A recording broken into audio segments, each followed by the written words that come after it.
We are investors, Yashasvi Bhava, through which we simplify your finances. So, Fallen Angel series 2025 में आज जो company है वो एक एडटेक प्लेटफॉर्म है। कंपनी का नाम है वेरेंडा लर्निंग सॉल्यूशंस।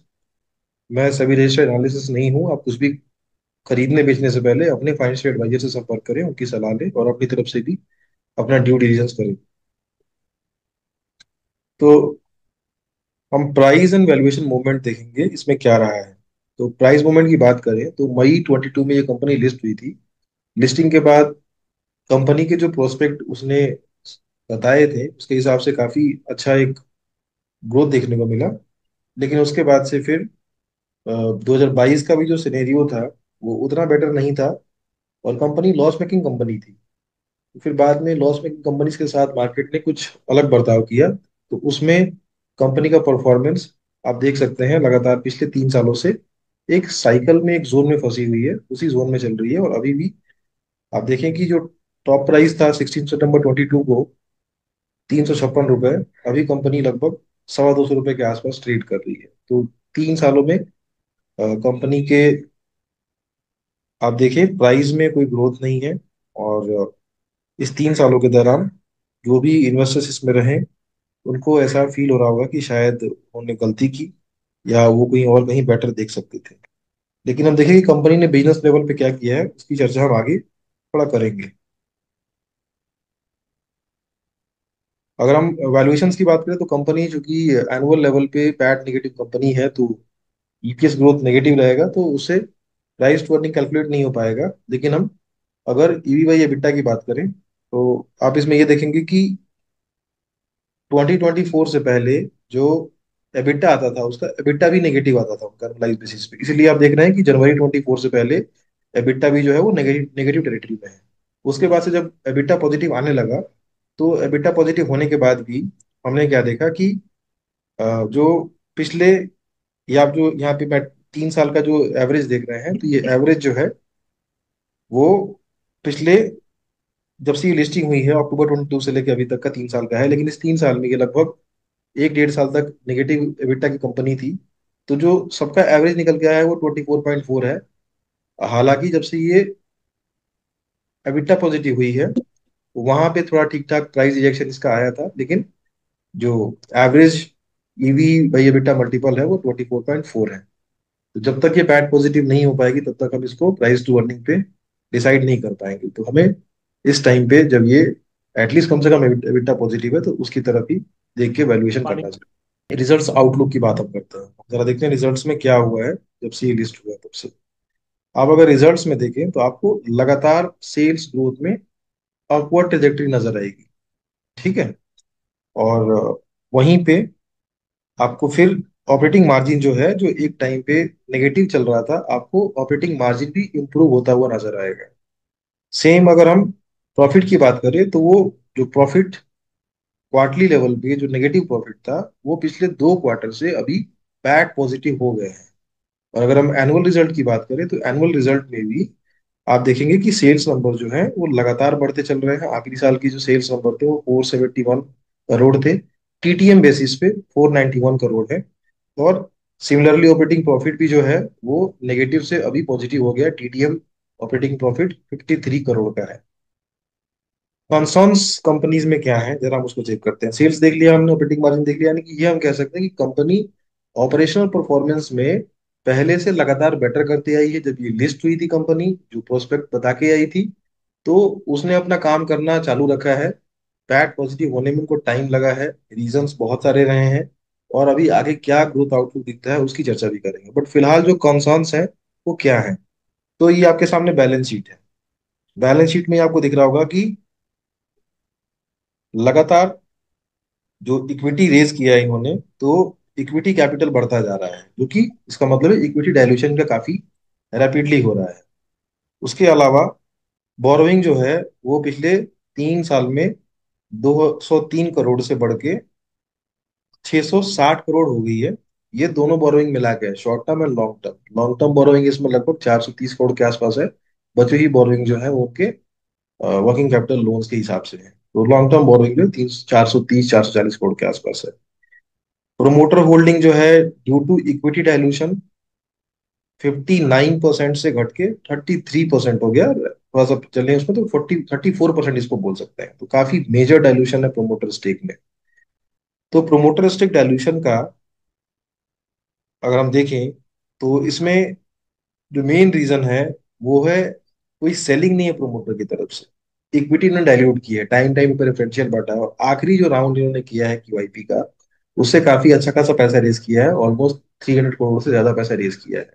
और वो क्यूआईपी था, तो जिन्होंने पार्टिसिपेट किया तो सारे के सारे इंस्टीट्यूशन थे। तो ये डेटा स्क्रीनर का है। इसमें पब्लिक होल्डिंग में जो आपको 61% दिख रहा है, इसमें औदम इन्वेस्टमेंट करके फंड है, जिसको उसने पब्लिक होल्डिंग में दिखा रखा है, इसको डीआई में दिखाना चाहिए।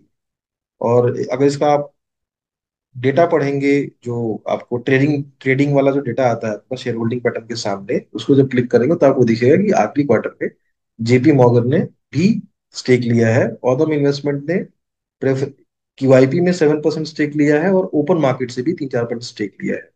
तो इसको आप जब थोड़ा सा ड्रॉप डाउन में जाके देखेंगे तो ये चीजें आपको मिलेंगी। तो इसमें हमें इश्यूज क्या लग रहे हैं? इक्विटी डायलूशन का इशू लग रहा है, बोरोइंग का इशू लग रहा है, ठीक है, और पैट नेगेटिव कंपनी है, इन तीन चीज को इशू लग रहा है। अगर ये तीनों चीजें एड्रेस होती हैं तो शायद मार्केट इसको पॉजिटिव लेना शुरू करेगा। तो जरा हम देखते हैं कि क्या क्या चीजें हुई हैं। तो जो कंपनी का जो मैनेजमेंट है उसने पहले कभी कॉन कॉल किया था साल भर पहले, उसके बाद से इन्होंने बंद कर रखा था, और अभी आखिरी 2 क्वार्टर से कॉन्फ्रेंस कॉल कर रहे हैं, क्योंकि कुछ मेजर डेवलपमेंट इस कंपनी में हुआ है जो कि हम आगे देखेंगे। तो डेट रिडक्शन की जो बात अभी हम कर रहे थे, तो इन्होंने क्यूआईपी किया था, और जो रिसेंट क्यूआईपी हुआ था उससे इन्होंने 300 से ज्यादा करोड़ रुपए रेज किए हैं। और जो प्रिंसिपल डेट है इनका, जो जो लॉन्ग टर्म डेट है 435-40 करोड़ के बीच का, उसमें से 310 करोड़ रुपए इन्होंने चुका दिए उस डेट से। तो जो बचा हुआ डेट रह गया वो रह गया 125 to 130 करोड़। ये जो डेट है इनका, ये 17.3% पे डेट है, ठीक है। ये पूरा का पूरा डेट जो था इनका 440 करोड़ का, ये सारा का सारा डेट इतने वैल्यू 17.3% डेट परसेंट के इंटरेस्ट रेट पे था। तो बहुत ज्यादा पैसा इनका इंटरेस्ट में जाता है। तो उसमें से अभी जो 125 और से लेके 130 करोड़ तक पैसा बच गया, अब कंपनी का इमीडिएट गोल है कि उस डेट को, जो चीपर, जो अवेलेबल कॉस्ट वाले जो डेट हैं, उस पे शिफ्ट किया जाए, ताकि इंटरेस्ट जो कॉस्ट जाता है इनका, अगर आप देख लें कि 130 करोड़ 17% अगर आप निकाल लें, तो यहाँ से भी आपको लगेगा ऑलमोस्ट 24-25 करोड़ रुपए टैक्स इंटरेस्ट में चले जाएंगे एनुअली। तो यहाँ से चीपर जो इंटरेस्ट अवेलेबल है वहां शिफ्ट करके और कम किए जाए, और उसके बाद the existing cash flow are expected to sufficient to honour the debt commitments and pay down the debt over the period.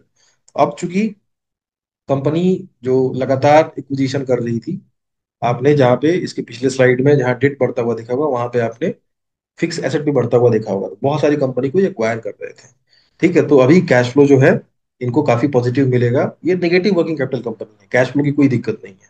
तो अब कह रहे हैं कि सारी चीजें ठीक है, अब जो डेट है अपने हम कैश फ्लो से ही खत्म कर देंगे, ठीक है। उसके बाद जो आगे आता है डायल्यूशन की बात है। The company is not looking at any further dilution, they are not looking at any further acquisition. जो करना था वो बोल रहा कर चुके हैं, अब इसके आगे एक्विजिशन नहीं करना है। Having completed all the necessary acquisitions to build the end to end educational fabric, any significant cash the company holds over the next 2 to 3 years will be used to build out existing business organically। कुछ भी अभी जो भी इनके पास cash आएगा वो organically कैसे business को ग्रो कर सकते हैं उसमें ही यूज होंगे, क्योंकि डेट का बहुत बड़ा पार्ट अब बचा नहीं है। डेट का पार्ट भी लगभग खत्म होने की संभावना बहुत दिनों में ज्यादा बची नहीं है। 125 करोड़ का जो डेट है, ये एक अपना एसेट बेच रहे हैं, ठीक है। एक कुछ लर्निंग सेंटर्स है उनको ये बेच रहे हैं, उससे पैसे आएंगे, तो वो भी जो बचा हुआ डेट है 125 करोड़ का, उसको खत्म करने के पूरे आसार हैं। तो बहुत जल्दी ही ये भी खत्म हो जाएगा, और अगले 3-4 महीने में ये डेट अगर एग्जिस्ट कर भी रहा है तो ये चीपर कॉस्ट पे रहेगा। तो यानी जो इंटरेस्ट आउटगो है वो इसके हिसाब से 24-23 करोड़ के हिसाब से जाना चाहिए। थोड़ा सा और 4-5 करोड़ रुपए वो वहां पे कम होने की संभावना दिखती है। Sharp increases in PAT. Management believes that PAT should sharply go up in upcoming quarters due to debt financing and growth. Debt खत्म कर दिया है तो पूरा का पूरा जो वहां पे इंटरेस्ट जो आउटकम जा रहा था वो सीधे पैट में ट्रांसफर होगा, और जो कंपनी जो ग्रो कर रही है उसके हिसाब से वो भी इनको मिलेगा। तो ये सारी चीजें हैं। तो हम इसमें क्या देख रहे हैं कि जो कंसर्न्स हैं वो कंसर्न को मैनेजमेंट ने अपने कॉल कॉल के थ्रू और लास्ट में एक इंटरव्यू दिया है इनके मैनेजमेंट ने 10 दिन पहले का है, उसके थ्रू क्या वो बोलने की कोशिश कर रहे हैं वो साफ साफ यहाँ पे है। अब आगे इनका क्या प्लान है जरा हम देखते हैं यहाँ पे कि हमें नजर कहाँ पे रखनी है और ये कर क्या रहे हैं आगे जाके। ये कंपनी का 4 सेगमेंट है, academic, commercial, vocational and government. ये 4 तरह के इनके एजुकेशनल प्रोग्राम्स रहते हैं। तो इसमें जो इनका जो जो कॉमर्शियल वाला स्पेस है ना वो काफी हाई ग्रोथ स्पेस है। आप देखें यहाँ पे जो आपके लेफ्ट की तरफ वो रेवेन्यू है, तो रेवेन्यू कैसे बढ़े हैं, आपको सीधा शार्प इंक्रीज रेवेन्यू में कॉमर्शियल वाले सेगमेंट में दिख रहा होगा। एबिटा भी जो है कॉमर्शियल वाले का अभी 36% एबिटा पे वो काम कर रहे हैं, तो काफी रैपिड इंक्रीज है। ठीक है, और बाकी जो इनके जो और वर्टिकल्स हैं लाइक एकेडमिक, वोकेशनल, गवर्नमेंट, जो गवर्नमेंट प्रोग्राम्स वाले हैं, ठीक है, उसमें उतना राइज नहीं है इन कंपैरिजन विद जो इनका कॉमर्शियल सेगमेंट है। ठीक है, उसके अलावा अगर हम देखें तो कॉमर्शियल सेगमेंट में इन्होंने इस साल क्या प्रपोज किया है। तो ये जो कॉमर्शियल सेगमेंट इनका है, इन कॉमर्शियल सेगमेंट में इनके पास 4-5 कंपनीज हैं इनके पास जो बिजनेस ये एक्वायर कर रखे हैं इन बीच में, जैसे एक जेके शाह है, बीबी वर्चुअल है, नौकार है, तपस्या। तो इन्होंने इस साल कॉमर्शियल सेगमेंट में जो ग्रोथ प्रोजेक्ट की है वो 22% की है। और Q1 जो है वो लगभग उसी हिसाब से इनका पैन आउट भी हुआ है। और एबिटा जो है आपके सामने लिखा हुआ है, पिछले साल केवल इस स्पेस से इनको 100 करोड़ का एबिटा आया था, इस साल 136 करोड़ के एबिटा की ये बात कर रहे हैं केवल कमर्शियल स्पेस से। अगर हम पूरे बिजनेस की बात करें तो पूरे बिजनेस में ये 180 करोड़ के एबिटा की बात कर रहे हैं, 180 करोड़ के एबिटा की बात कर रहे हैं, जबकि हमने क्या देखा था FY25 और TTM बेसिस पे लगभग 50-60 करोड़ के आसपास एबिटा बना हुआ था। ठीक है, तो यहां से कंपनी का एक ग्रोथ फेज स्टार्ट होता हुआ हम देख सकते हैं। आगे ये क्या प्लान किया इन्होंने, ये वैल्यू अनलॉकिंग कर रहे हैं। तो जो 4 सेगमेंट आपने देखे उस 4 सेगमेंट में से ये जो कॉमर्शियल सेगमेंट है इनका, इस सेगमेंट को ये बाहर कर रहे हैं क्योंकि ये हाई ग्रोथ है। ठीक है, और क्या उनको उम्मीदें लग रही हैं, the financial service education is expected to witness strong demand of 25 to 35% driven by GCC players entering the domestic market. ये जेकेएससी जो है, ये जो आप सामने ऊपर जो ऊपर के का जो आप स्क्रीनशॉट देख रहे थे, तो जो कमर्शियल वाला जो इनका सेगमेंट है उनको ये जेकेएससी नाम देंगे ले जाके आगे। बाकी जो बच जाएगा आप गवर्नमेंट वाला और जो नॉन इनका जो कमर्शियल वाला सेगमेंट है जो 3 है वो वेरेंदा का पार्ट रह जाएगा। ठीक है, तो वेरेंदा के पास अ, जो कुछ भी डेट था वो वेरेंदा में ही रहेगा, उसको ये जेकेएससी में ट्रांसफर नहीं करेंगे। यानी कि जेकेएससी का जो बिजनेस रहेगा वो प्रॉपरली एसेट लाइट रहेगा, डेट फ्री रहेगा पहले दिन की लिस्टिंग के साथ ही। ठीक है, और ये क्या कह रहे हैं कि जो जो फाइनेंशियल सर्विस एजुकेशन मार्केट है, ठीक है, और बाकी और भी जो कमर्शियल स्पेस वाले मार्केट है उसमें ग्रोथ जो है पिछले कई सालों से 25 से 35% की हो रही है। आगे भी ऐसे होते रहने की संभावना है जो कि इकोनॉमिक ग्रोथ अपना दिख रहा है। तो लीडरशिप पोजीशन है इनकी, उसके हिसाब से ये कह रहे हैं कि हम 35 से 40% ग्रोथ अचीव करेंगे। इनका कहना है, कितना करेंगे नहीं करेंगे वो तो देखने की बात है, बट इनका कहना है। इन्होंने अपने प्रेजेंटेशन में यहाँ तक लिख दिया है, at the time of listing assuming a PEG ratio of 1, JKS is likely to value at 35 to 40 earnings, reflecting its strong growth trajectory and market dominance। ठीक है, तो ये तो मतलब स्पेकुलेटिव स्टेटमेंट है, उसमें नहीं जाना चाहिए। हाँ, बट जो भी वैनंदा के शेयर होल्डर्स हैं उनको जेकेएससी का एक सिंगल शेयर उनको मिलेगा, और जेकेएससी पहले दिन से ही डेट फ्री बैलेंस शीट रहेगा। जो और इनके पास क्योंकि लॉस मेकिंग बिजनेस थे तो कोई भी इनको अलग से टैक्स देना नहीं पड़ेगा, तो जो कुछ भी EBITDA आएगा, ठीक है, अगर इंटरेस्ट नहीं है तो कुछ नहीं लगेगा, डेप्रिसिएशन में जितने एसेट उनको ट्रांसफर होंगे उसका डेप्रिसिएशन लगेगा, और नीचे फिर सीधा जो पीबीटी है वो पैट रहेगा। ठीक है, तो मैनेजमेंट ने कहा है कि जो भी पैट बन के आएगा वो जैसे यहाँ पे इन्होंने दे दिया कितना एबिटा, कितना दिखा आपको 136 का एबिटा दिखा।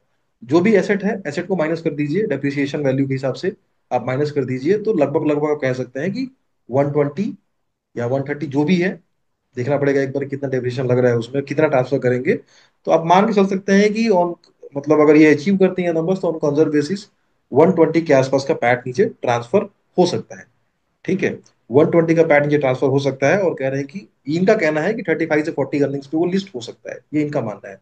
बाकी मार्केट में वैल्यू डिस्कवरी जो होगी, प्राइस डिस्कवरी जो होगी उसको अपने हिसाब से देखना पड़ेगा। उसके बाद से हम क्या देखते हैं आगे कि ये सेगमेंट वाइज रेवेन्यूज हैं और एबिटा है, मैंने पहले आपको बता ही दिया था। और आगे जो है इनके, आप देखें तो Veranda commerce education business will be separated into JK सा कॉमर्स एजुकेशन लिमिटेड, ये हमने करी ली। All share holders of VLS will get one share holders share in JKSC for every one share they hold in VLS। ये भी बात कर ली हमने।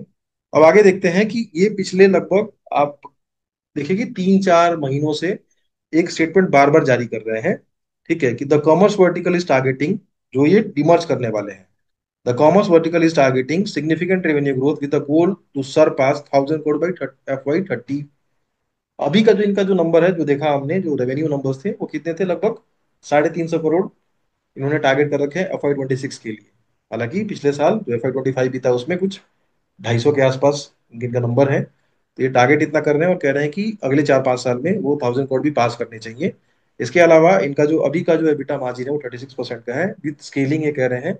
जो भी एक्विजिशन इनके पास, जो कॉलेज में जो इनका कॉन्ट्रैक्ट की बात चल रहे हैं, जो नंबर ऑफ सेंटर्स हैं इनको उनको जो देख रहे हैं, पहले भी उन्होंने किया हुआ है। अगर हम इनका हिस्ट्री देखें तो हिस्ट्री पूरा एकदम क्लियर दिख रहा है। वो ग्रोथ जो नंबर्स कह रहे हैं वो ग्रोथ नंबर्स इनको दिख रहे हैं, रैपिड रेवेन्यू रेज आपको देख रहे हैं इंक्रीज हुआ है यहाँ पे। बट लगातार एक्विजिशन और ये सब करते करते, डेट वेट लेके एक्विजिशन करते करते जो पैट है वो पॉजिटिव नहीं हो पा रहा था, ठीक है। तो ये कहना चाह रहे हैं कि जैसे जैसे रेवेन्यू बढ़ेगा तो हमारा जो operational efficiency and economies of scale are expected to drive consistent improvement in EBITDA margins. इन्होंने स्टेटमेंट में यहाँ तक बोला है कि 36% का जो एबिटा है वो कमर्शियल स्पेस में 50% तक जाएगा, 100 करोड़ के मतलब जैसे जैसे हम इस तरफ बढ़ना शुरू करेंगे। ठीक है, ये सारे जो स्टेटमेंट्स हैं ये सारे स्पेकुलेटिव हैं। FY 30 की बात हम अभी नहीं कर सकते, बट इनका गोल है, इंटरनल गोल है। और ये बात ये बार बार मीडिया रिलीज में कहते हैं, इवन जो इनके MD हैं वो भी आके इंटरव्यू पर उन्होंने ये बात बोली है, ठीक है। और उसके अलावा जो नियर टर्म जो ट्रिगर है, जो पैट पॉजिटिव लाने की ट्रिगर है, वो ट्रिगर सॉल्व होता हुआ दिख रहा है, क्योंकि डेट जो है वो सर्विस कर दिया गया है। और जो बचे कुछ डेट है उसको, अगर जो लो कॉस्ट पे जो हम बात कर रहे हैं कि उसको ट्रांसफर करें ना भी करें तो भी बहुत बड़ा डेट का पोर्शन खत्म किया है। और हम अभी पिछले 2 क्वार्टर से देख भी लिया कि पैट पॉजिटिव हो गई है ड्यू टू दियर ग्रोथ। जो इन्होंने इतने एक्विजिशन किए हैं बीच में, उसके जो कंसोलिडेट नंबर्स आ रहे हैं वो उनको पैट पॉजिटिव नीचे बना दिया है उनको आखिरी 2 क्वार्टर में। और वो इनका जो Q1 है वो छोटा रहता है, Q2 एंड Q3 बहुत बड़े रहते हैं, और Q4 Q1 जैसा ही रहता है। तो Q3 एंड Q4 जो है अपकमिंग क्वार्टर्स है वो अच्छा मतलब पैट नंबर्स लेके आ सकते हैं। आगे हम देखें तो कंपनी जो है वो केवल 2000 करोड़ की कंपनी है। जो प्रेफरेंशियल इशू हुए हैं इसमें, जिनमें फंड हाउस ने पार्टिसिपेट किया है, सारे के सारे म्यूचुअल फंड्स थे, ठीक है। वो आपको मैं नाम भी बता दूंगा। सारे के सारे जो म्यूचुअल फंड्स थे उनका जो प्राइस है वो 225 का प्राइस है। इससे पहले ये QIP में किया था इन्होंने। इससे पहले जो प्रेफरेंशियल इशू किए हैं इन्होंने कुछ कुछ लोगों को 300-300 के रेंज में प्रेफरेंशियल इशू किए हैं। बट चूंकि मार्केट कंडीशन वैसी नहीं है कि पैट निगेटिव कंपनी को वैल्यू कर पाए, तो फिर पिछले 3 साल से इनका यही हाल है। तो विद दिस आई फिनिश।